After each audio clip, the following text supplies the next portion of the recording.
Nag-sign off na ang tambalang Katden matapos ang kanilang pelikula. Ilang netizens delulo umano sa ideyang isa sa buhay naman daw ng Katniel ang istorya ng Hello, Love Again. Chikahang mabate mula kay Refresh Pumaloy.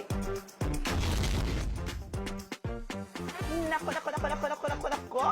Eto na nga, ikinalungkot ng maraming Katden fans ang pamamaalam nila Alden Richards at Catherine Bernardo sa kanilang mga karakter sa Hello, Love Again na sina Ethan at Joy. Kamakailan sa panayam, nagpasalamat si Alden sa tagumpay ng pelikula na patuloy na humahataw sa takilya.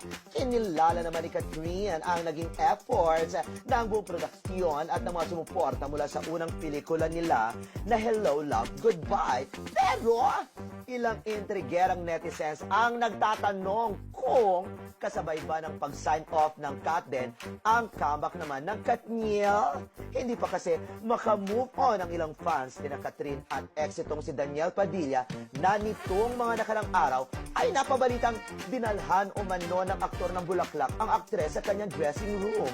Nilinaw naman ni Ogie Diaz na wala siyang sinabing itinapon ni Kat ang flowers na peace offering daw ni Daniel sa kanyang ex.